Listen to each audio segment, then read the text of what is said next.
start off with Midsummer, then Richard III, and then Much Ado About Nothing. So, hope you guys enjoy. Ilana, one more thing? So one more thing is that we are obviously fundraising for a senior showcase, so if you all could Venmo Ilana Bohm for donations, it would be greatly appreciated, and then it will be sent into our class funds. Thank you.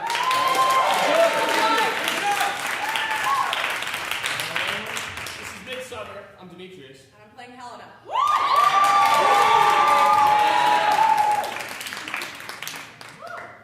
I love thee not, therefore pursue me not. Where is Lysander and fair Hermia? The one I slay, the other slayeth me. Thou toldst me they were stolen unto this wood, and here am I, and wood within this wood, because I cannot meet my Hermia. Hence, get thee gone, and follow me no more. You draw me, you hard-hearted adamant, but yet you draw not iron, for my heart is true as steel. Leave you your power to draw, and I shall have no power to follow you. Do I entice you? Do I speak you fair? Or rather, do I not? In plainest truth, tell you I do not, nor I cannot love you. And e'en for that do I love you the more. I am your spaniel. And Demetrius, the more you beat me, I will fawn on you. Use me but as your spaniel. Spurn me, strike me, neglect me, lose me, help me, give me leave. Unworthy as am I to follow you. What worser place can I beg of your love, and yet a place of high respect with me, than to be used as you use your dog? Oh, tempt not too much the hatred of my spirit, for I am sick when I do look on thee. And I am sick when I look not on you. You do impeach your modesty too much, to leave the city and commit yourself into the hands of one that loves you not. To trust the opportunity of night and the ill counsel of a desert place with the rich worth of your virginity. Your virtue is my privilege, for that it is not night when I do see your face. Therefore I think I am not in the night, nor doth this wood lack worlds of company. For you, in my respect, are all the world. So how can it be said I am alone, when all the world is here to look on me? Oh, I'll run from thee and hide me in the brakes, and leave thee to the mercy of wild beasts. Oh, the wildest hath not such a heart as you! Run as you will, the story shall be told. Apollo flies, and Daphne holds the chase. The dove pursues the griffin. The lion flies, makes speed to catch the tiger. Bootless speed, with cowardice pursues, and valor flies. I will not stay thy questions. Let me go! Or if thou follow me, do not believe, but I shall do thee mischief in the wood. Aye, in the temple, in the town, you do me mischief! Oh, fine, Demetrius! Your wrongs do set scandal on my sex. We cannot fight for love, as men may do. We should be wooed, and we're not made to woo. I'll follow thee, and make a heaven of hell, to die upon the hand I love so well!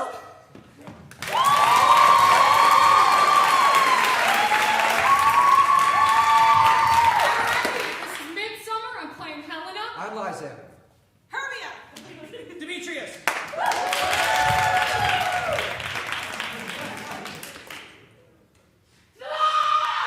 Why should you think I should woo in scorn? Scorn and derision never come in tears. Look, when I vow, I weep. You do advance your cunning more and more.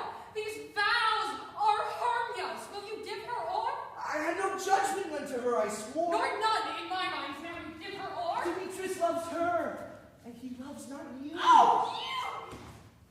Oh, Helen, goddess, nymph, perfect, divine. To what my love shall I compare thine eye? Crystal is money. Oh, how ripe in show thy lips, those kissing cherries tend to grow, that pure congeal in white high snow, melt to a fan when thou holds up thy crow. Oh, let me kiss this princess of pure white, this sin of bliss. Oh, spite. Oh, hell! I see you all are bent. To set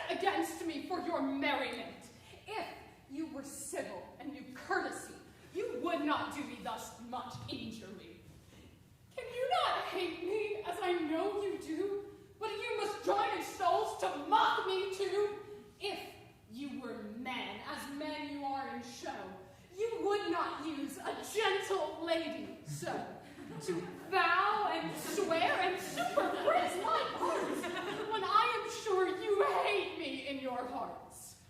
You are unkind, Demetrius. Be not so. For you love Hermia, this you know I know. And here, with all goodwill, with all my heart, in Hermia's love, I yield you up my part. Never did mockers waste more idle breath.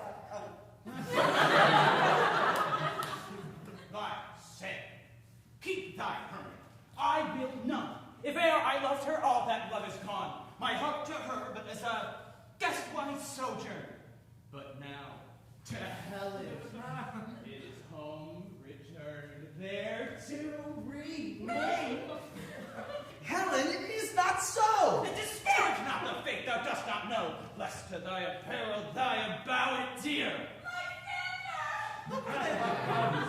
Yonder is thy. Oh. Thou art not by thine eye, my scented now.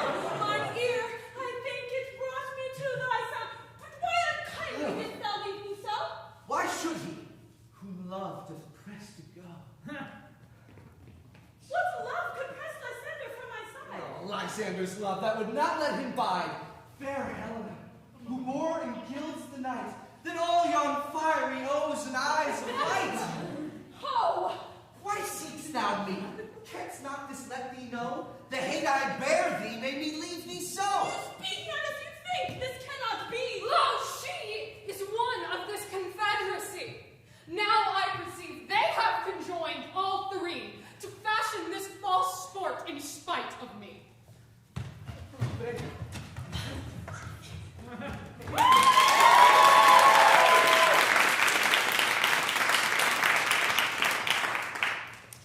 This is Richard III. I'm Richard. Lady Anne.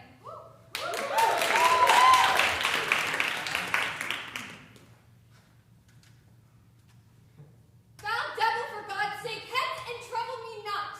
For thou hast made thy heaven thy happy hell. Blush, blush, thou lump of foul deformity. Lady, you know no rules of charity. Villain, thou knowst no law of God, nor man, nor beast so fierce, but to know some touch of pity. But I know neither, therefore am no beast. Oh, wonderful when devils tell the truth. More wonderful when angels are so angry.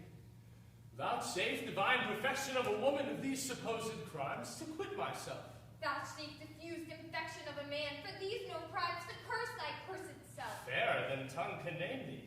Let me have some patient leisure to excuse myself.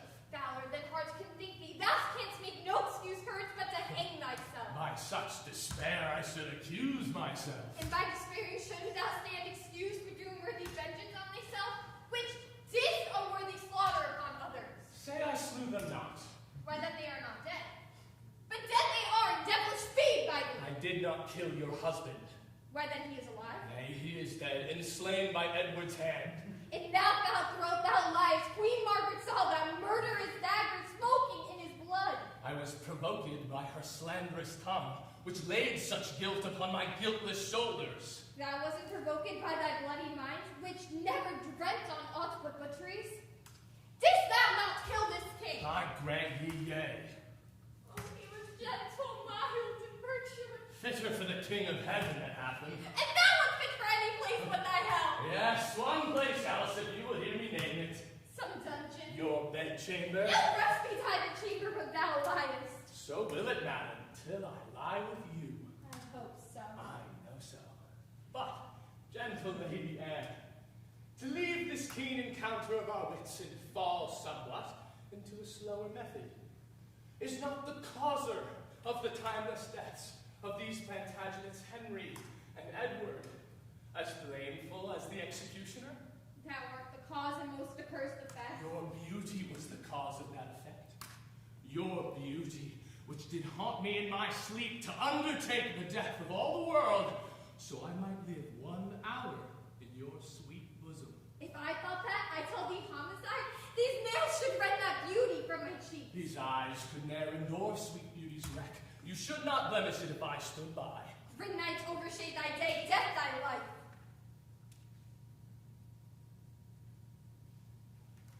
He that bereft thee, lady, of thy husband, did it to better thee to a better husband. Name him. Plantagenet. Why was he? Self-same name, but one of better nature. Where is he? Here. Why dost thou spit at me? Would it more mortal poison for thou sake? Never came poison from so sweet a place. Never hung poison from a foul toad! If thy revengeful heart cannot forgive, lo, here I lend thee this sharp-pointed sword. I lay it naked to the deadly stroke, and humbly beg the death upon my knee. Nay, do not pause, for I did kill King Henry, but 'twas thy beauty that provoked me. Nay, now dispatch! 'Twas I that stabbed young Edward, but 'twas thy heavenly face that set me on. Take up the sword again, or take up me. Arise, dissembler, though I wish thy death, I would not be thy executioner. Then bid me kill myself, and I will do it. I have already! Hush! That was in thy rage. Speak it again. And even with the word, that hand, which for thy love did kill thy love, shall for thy love kill a far truer love. I would I knew thy heart. Tis figured in my tongue. I fear me both are false. Then never man was true. Well, I'll put up your sword. Say then, my peace is made. That shall you know hereafter. Shall I live in hope? All men, I hope, live so. Vouchsafe to wear this ring. To take is not to give. Look, how this ring encompasseth thy finger. Even so, thy breast encloseth my poor heart. Wear both of them, for both of them are thine. Bid me farewell. 'Tis more than you deserve. Imagine I've said farewell already.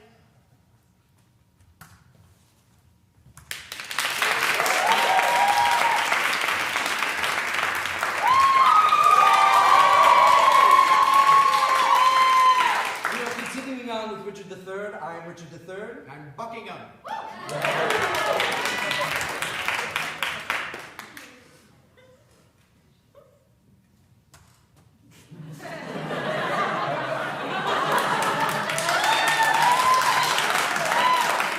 I must be married to my brother's daughter, or else my kingdom stands on brittle glass.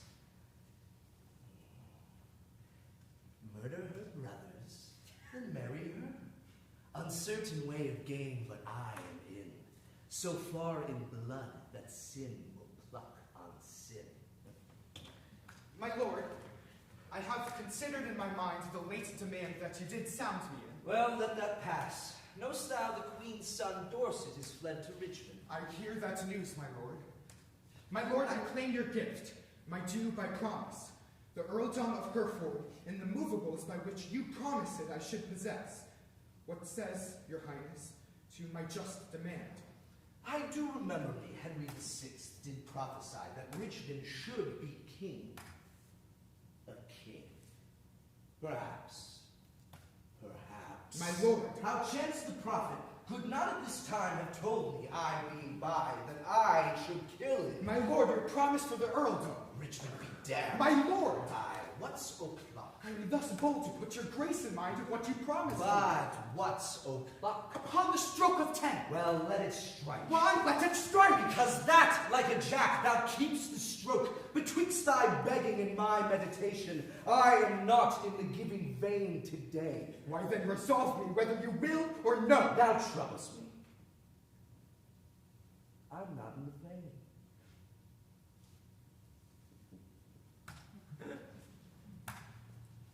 And is it thus?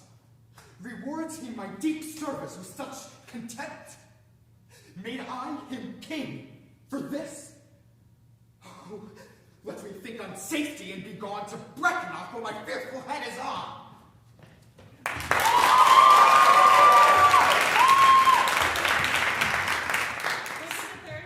I'm Queen Margaret. Queen Elizabeth. And I'm Duchess of York. I'm Richard III.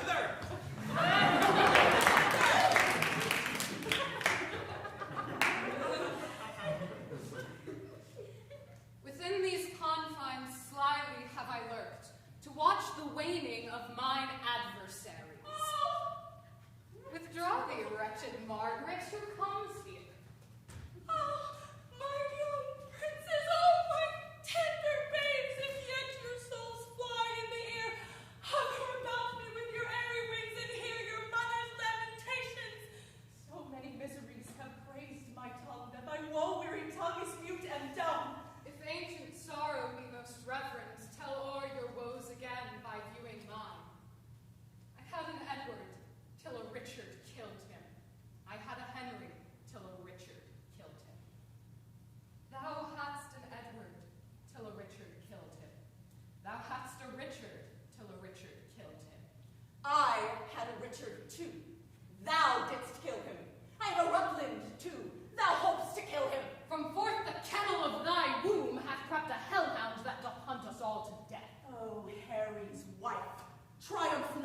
my woes. God knows I have wept for thine. Bear with me. I am hungry for revenge, and now I sate me with beholding it. Thy Edward, he is dead that stabbed my Edward. Thy other Edward dead to quit my Edward.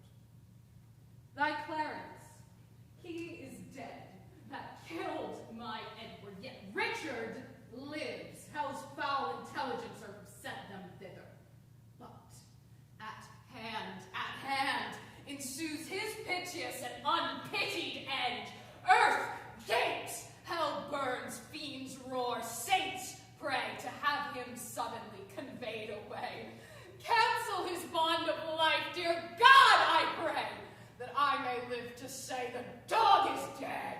Oh, thou didst prophesy the time would come when I would wish for thee to help me curse that bottled spider, that foul bunchback's toad. I called thee then poor shadow, painted queen, for happy wife, a most distressed widow, for joyful mother, one that wails the name, for queen, a very caitiff crowned with care. Thus hath the course of justice wheeled about, and left thee but a very prey to time. Farewell, York's wife, and queen of sad mischance. These English woes will make me smile in France. Oh, thou while skilled in curses, stay a while and teach me how to curse mine adversaries. Compare dead happiness with living woe. Think that thy babes were fairer than they were, and he that slew them fouler than he is. Bettering thy loss makes the bad causer worse. Revolving this will teach thee how to curse. My words are dull. Quicken them with thine. Thy woes will make them sharp and pierce like mine. If so, then be not tongue-tied. Go with me, and in the breath of bitter words, let's smother my damned son, which thy two sweet sons smothered. Who intercepts my expedition? Oh, she that might have intercepted thee by strangling thee in her accursed womb. Tell me, thou villain fiend, where are my children? Oh, let me speak. You then, but I'll not hear. Art thou so hasty? God knows I have stayed for thee in anguish, pain, and agony. And came I not at last to comfort you? No, by the holy cross, thou knowst it well. Thou camest on earth to make the earth my hell. What comfortable hour canst thou name that ever graced me in thy company? If I be so disgracious in your sight, let me march on, and not offend your grace. I prithee hear me speak. You speak too bitterly. Hear me a word, and I shall never speak to thee again. So, Take with thee my most heavy curse. Bloody thou art, bloody will be thy end. Shame serves thy life, doth thy death attend. stay, madam.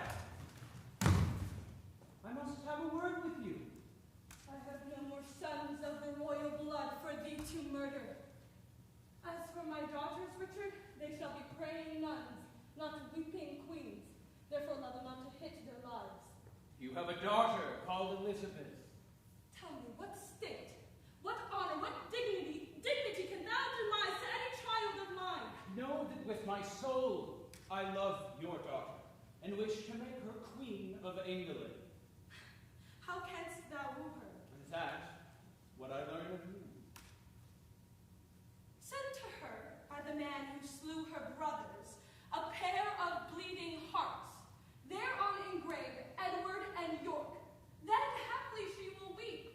If this inducement force her not to love, send her a story of thy noble acts. Tell her thou madest away her uncle Clarence, her uncle Rivers, yea, and for her sake madest quick conveyance with her good aunt Anne. Come, you mock me. This is not the way to woo your daughter. There is no other way. And say I did all this for love of her. Then she cannot indeed but hate thee. If I did take the kingdom from your sons to make amends, I'll give them to your daughter. Go then, my mother, to thy daughter go.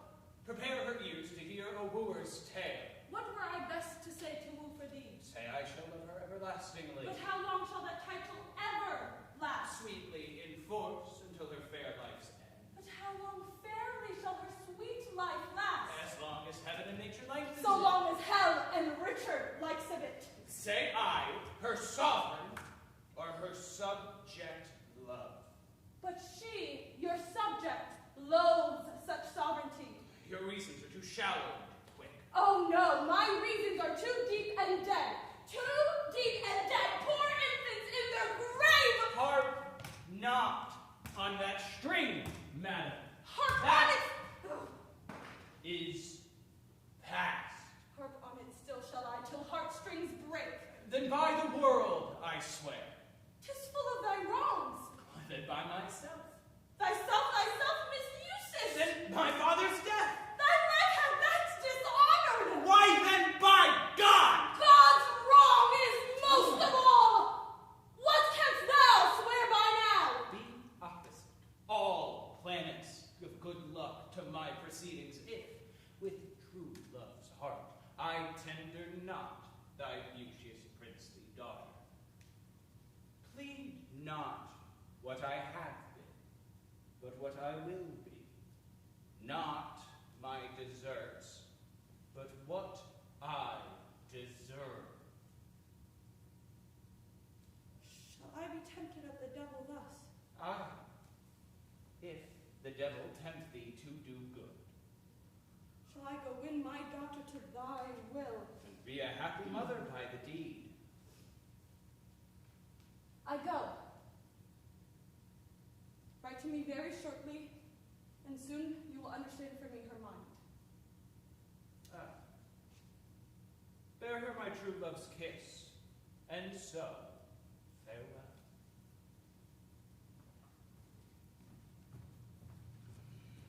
Relenting fool and shallow changing woman.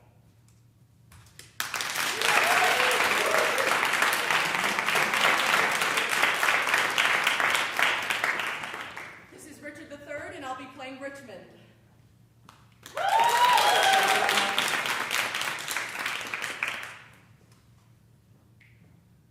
Fellows in arms, and my most loving friends, bruised underneath the yoke of tyranny, the wretched, bloody, and usurping boar that spoiled your summer fields and fruitful vines, swills your warm blood like wash, and makes his trough in your emboweled bosoms. This foul swine is now even in the center of this isle, near to the town of Leicester, as we learn. In God's name, cheerly on, courageous friends, to reap the harvest of perpetual peace by this one bloody trial of sharp war.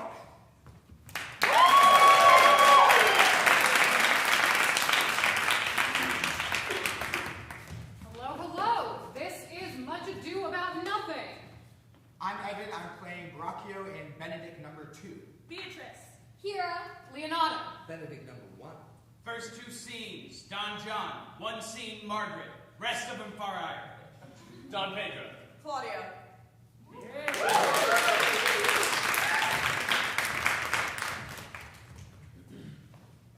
I learned in this letter that Don Pedro of Aragon comes this night to Messina and hath bestowed much honor on a young Florentine called Claudio. Signor Claudio hath borne himself beyond the promise of his age, doing in the figure of a lamb the feats of a lion. Is Signor Mountento returned from the wars or no? I know none of that name, lady. My cousin is Senior Benedict of Padua. Oh, he's returned, and as pleasant as ever he was. Ha! Who is his companion now? He had every month a new sworn brother. He is most in the company of the right noble Claudio. Oh Lord, he will hang upon him like a disease. God help the noble Claudio. If he have caught the Benedict, it will cost him £1,000 ere a be cured. You must not, sir, mistake my niece. There's a kind of merry war betwixt Signor Benedict and her. They never meet, but there's a skirmish of wit between them. I will keep friends with you, lady. Do, good friend.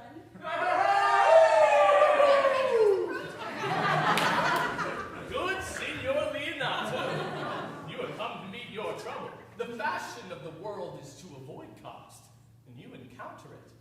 Never came trouble to my house. In the likeness of your grace! I think this is your daughter. Her mother hath many times told me so. Were you in doubt, sir? That you asked her? Signor Benedict, no, for then were you a child. Truly, be happy, lady, for you are like an honorable father. If Signor Leonato be her father, she would not have his head on her shoulders for all Messina, as like him as she is. I wonder that you will still be talking, Signor Benedict. Nobody marks you. What, my dear Lady Disdain? Are you yet living? Is it possible Disdain should die while she has such meat food to feed it as Signor Benedict? Courtesy itself must convert to disdain if you come in her presence. Then is courtesy a turncoat, but it is certain I am loved of all ladies. Only you excepted, and I would I could find in my heart I have not had a hard heart, for truly I love none. Oh, dear happiness to women! They would otherwise have been troubled with a pernicious suitor. I thank God in my cold blood I am of your humor for that. I had rather hear my dog bark at a crow than a man swear he loves me. Oh, God, keep your ladyship still in that mind, so some gentleman or other shall scape a predestinate scratched face. Scratching could not make it worse, and 'twere such a face as yours were. Well, you are a rare parrot teacher. A bird of my tongue is better than a beast of yours. I would my horse had the speed of your tongue. But keep your way. In God's name, I have done. You always end with a jade's trick. I know you of old.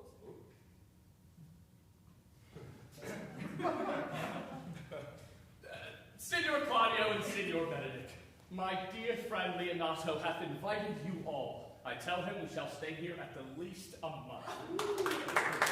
Let me bid you welcome, my lord. Being reconciled to the prince your brother, I owe you all duty. I thank you.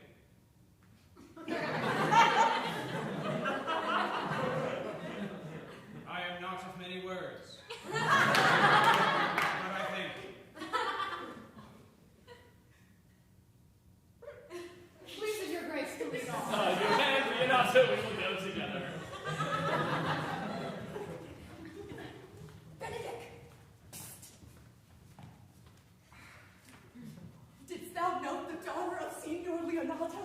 I noted her not, but I looked on her. Oh, is she not a modest young lady?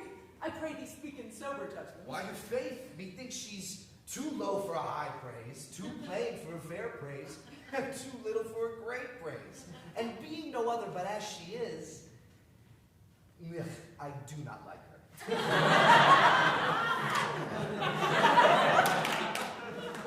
Thou thinkest I am in sport. I pray thee tell me truly. Would you buy her, that you inquire after her? Oh, can the world buy such a jewel? Yea, and a case to put it into. In mine eyes, she is the sweetest lady that ever I looked on. I can see yet without spectacles, and I see no such matter. There's her cousin, and if she were not possessed with a fury exceeds her as much in beauty.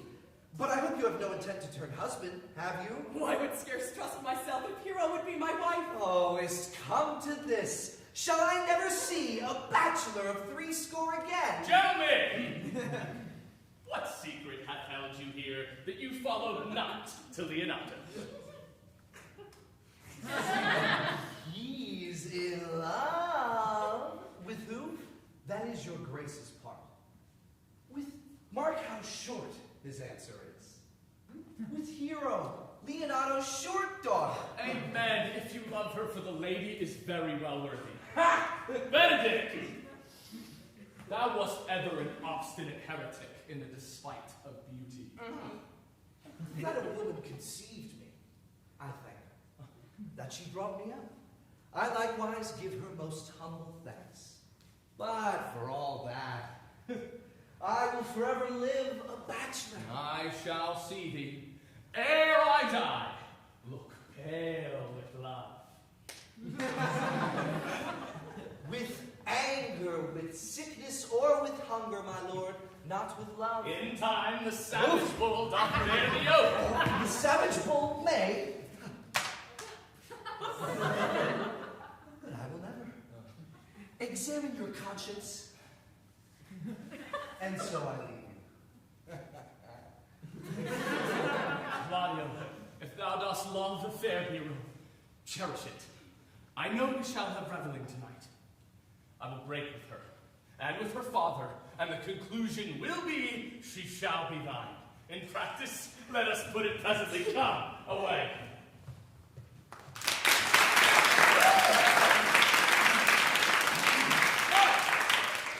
The Count Claudio shall marry the daughter of Leonato.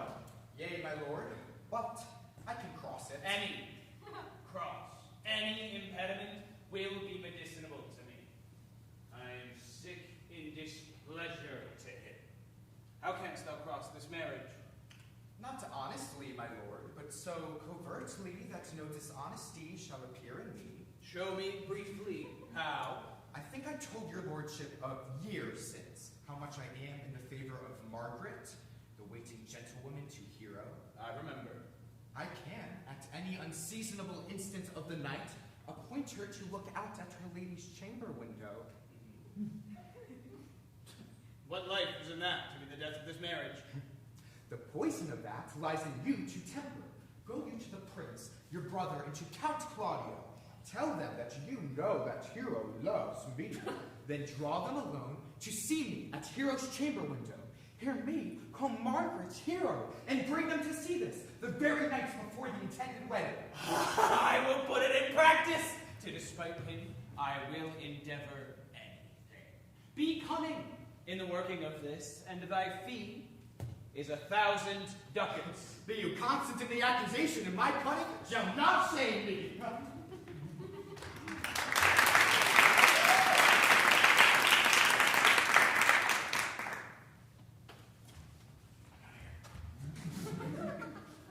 Now, Margaret, when Beatrice doth come, our talk must only be of Benedict. Here, I've written out a script for you. Speak it loudly so Beatrice will hear all. But are you sure? Here she comes. Now, begin. But are you sure that Benedict loves Beatrice so entirely? Am I sure that Benedict loves Beatrice so entirely? What? Yea, so says the prince and my new trusted lord. But I persuaded them, if they love Benedict, to wish him wrestle with affection, and never to let Beatrice know of it. What?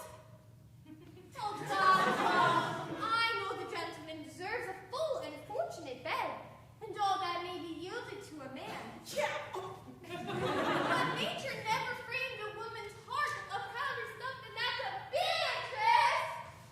Disdain and scorn ride, sparkling in her eyes, misprizing what they look on. She not love. Sure, I think so. Yet tell her. No. Rather, I will go to Benedict and wish him to counsel against his passions. Yet, oh, how can she be without true judgment as to refuse so rare a gentleman as Signor Benedict? He is the only man of Italy. Always makes up, my dear Claudio. I'm married tomorrow. Come, go in. I'll show thee some attires and have thy castle, which is the best to furnish me tomorrow. We have caught her, Margaret. I warned you, if this grew so, then loving knows my hats. Some Cupid kills with arrows, others with traps.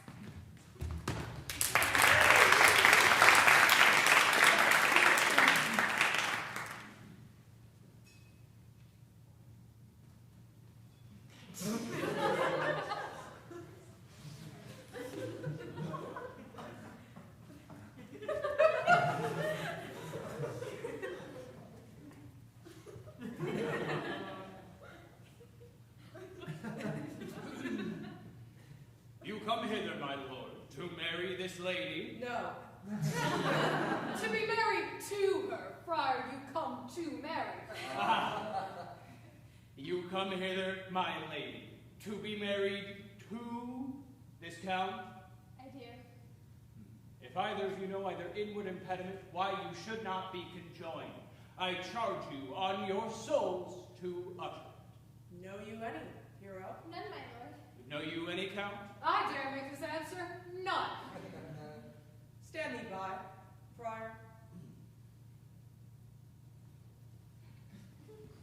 Father, by your leave, will you with free and unconstrained soul give me this maid, your daughter? As freely, son, as God did give her me. And what have I to give back whose worth may counterpoise this rich and precious gift? Nothing, unless you render her again. Sweet prince, you learn me noble thankfulness. There, Leonato, take her back again! No! Give not this rotten orange to your friend. She's but the sign and semblance of her honor. Behold how like a maid she blushes here. Would you not swear, all you that see her, that she were a maid by these exterior shows? But she is none! She knows the heat of a luxurious bed! Oh, what do you mean, my lord? Not to be married! Oh, not to knit my soul to an approved wanton! Dear my lord, if you in your own proof have vanquished the resistance of her youth and made defeat of her virginity. No, Leonato. I never tempted her with word too large, but showed bashful sincerity and comely love. And seemed I ever otherwise to you? You seem to me as Diane in her orb, but you are more intemperate in your blood than Venus, or those pampered animals that rage in savage sensuality. Is my lord one that he does speak so wise? Sweet prince, why speak not you? What shall I speak? I stand dishonored, that have gone about to link my dear friend to a common stand. Why, what man was he talked with you yesternight, out at your window, betwixt 12 and 1? Now if you are a maid, answer to this. I talked to no man at that hour, my lord. Why then are you no maiden? What? Leonato, I am sorry you must hear, but on my honor, myself, my brother, and this grieved count did see her, hear her at that hour last night talk with the ruffian at her chamber window, who hath indeed, most like a liberal villain, confessed the vile encounters they have had 1,000 times in secret. Oh! How now, my cousin? Claudia, let us go. These things coming thus to light smother her spirits up. Hath no man's dagger here a point for me? Oh, do not live here, oh, do not ope thine eyes. Why ever wast thou lovely in my eyes? She is fallen into a pit of hate. Sir, be patient. For my part, I am so tired and wonder. I know not what to say. Oh, on my soul, my cousin is belied. Lady, were you her bedfellow last night? No, truly not.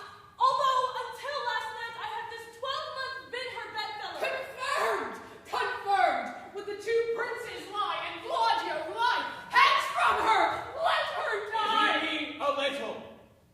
Lady, what man is he you are accused of? They know that you accuse me, I know none. There is some strange misprison in the princes. Two of them have the very bent of honor. And if their wisdom be misled in this, the practice of it lives in John the Bastard. If they do wrong her honor, the proudest of them shall well. Then pause a while, and let my counsel sway you in this case. Your daughter here, the princes left for dead. Let her a while be secretly kept in, and publish it that she is dead indeed. What shall become of this? Her dying, as it must so be maintained, upon the instant that she was accused, shall be lamented, pitied, and excused of every hearer. Then will it fare with Claudio, that when he with regret and remorse mourn, had wished he never had so accused her. Signor Leonato, let the friar advise you. Being that I flow in grief, the smallest twine may meet me. 'Tis well consented. Presently away. Come, lady. Die to live. This wedding day, perhaps, is but prolonged. Have patience and endure.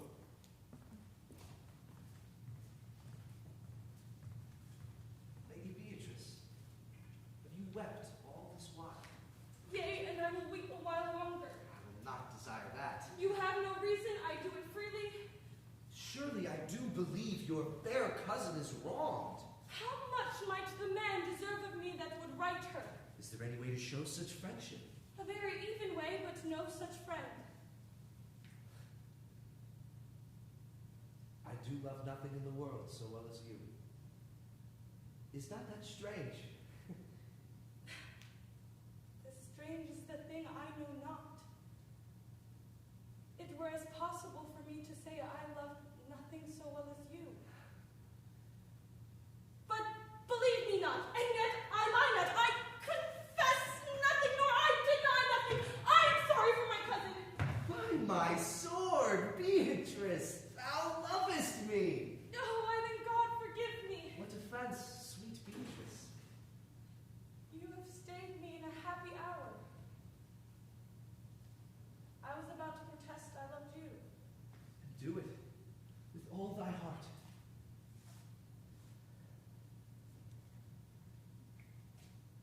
I love you with so much of my heart that none is left to protest. Come, bid me do anything for thee. Kill Claudio.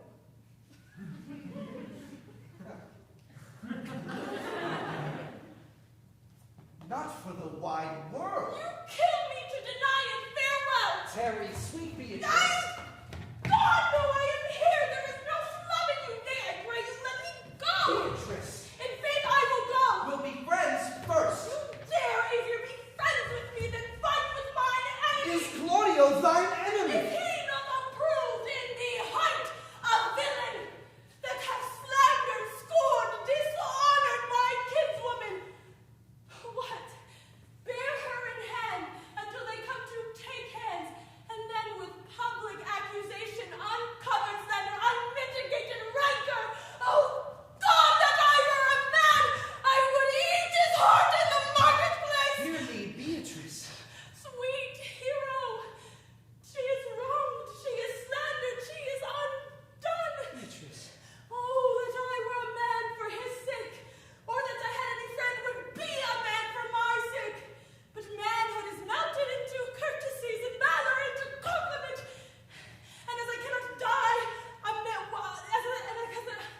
as I cannot wish to be a man, I will die a woman with grieving. tarry, good Beatrice, by this hand I love thee. Use it for my love some other way than swearing by it.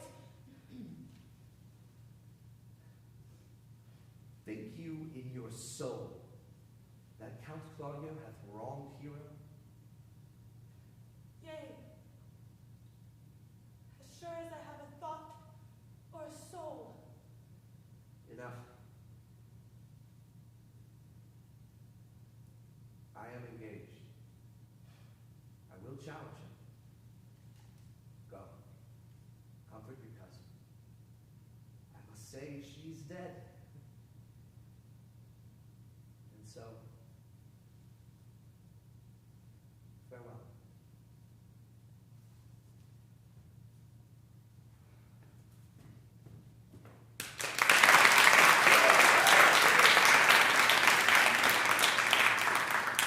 Did I not tell you Hero was innocent? So are the prince and Claudio, who accused her upon an error. Well, I am glad that all things sort so well. Daughter, Beatrice, withdraw into the chamber, and when I send for you, come hither masked. Prince and Claudio promised by this hour to visit me. You know my plan, friar. I must be father to my brother's other daughter, and give her to young Claudio. Friar, I must entreat your pains, I think. To do what, Signor? To bind me, or undo me, one of them. Signor Leonato, truth it is, good Signor, your true niece regards me with an eye of favor, and I do with an eye of love requite her. My heart is with your liking. And my help. Oh, here comes the Prince of Claudia. Good morrow to this fair assembly. Good morrow, Prince. Good morrow, Claudia. Are you yet determined today to marry Senior Leonato's other niece? Then I shall call her forth.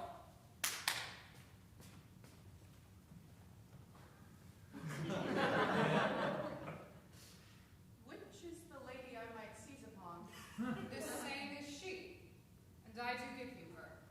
Sweet, let me see your face. No, that you shall not, till you take her hand before this holy friar and swear to marry her. Give me your hand. Before this holy friar, I'm your husband, if you like of me. Hero that is dead. As she died, my lord, whilst her slander lived. One hero died defiled, but I do live, and surely as I live, I am a maid. All this amazement can I qualify when after that the holy rites are ended. I'll tell you largely of fair hero's death. Meantime, to the chapel. Let us presently. Soft and fair, friar. Art thou Beatrice? I answer to that name. What is your will? Do not you love me? Why no? No more than reason. Oh. Why then your uncle and the prince and Claudio have been deceived. They swore you did. Do not you love me? Troth, no. No more than reason. Why then my cousin Hero and Margaret are much deceived, for they did swear you did. They swore you're most sick for me. They swore you're well nigh dead for me. Just no such matter. And you do not love me? No, truly, but in friendly recompense. Come, cousin, I am sure you love the gentleman. And I'll be sworn upon it that he loves her. For here's a paper written in his hand, a halting sonnet of his own pure brain, fashioned to Beatrice. And here's another, right in my cousin's hand, stolen from her pocket, containing her affection unto vanity. Oh, a miracle. Here's our own hands against our hearts. Come, I will have thee, but by this light I take thee for pity. I would not deny you, but by this good day I yield upon great persuasion, and partly to save your life, for I was told you were in a conception. Peace. I will stop your mouth.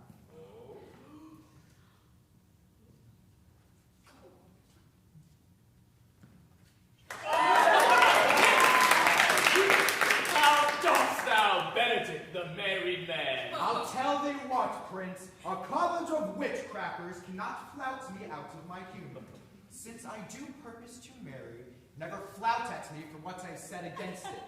For man is a giddy thing, and this is my conclusion. Come, let's have a dance ere we are married, that we may lighten our own hearts and our wives here. But we'll have dancing afterwards. First of my word, therefore plain music. Prince, thou art sad. Aw.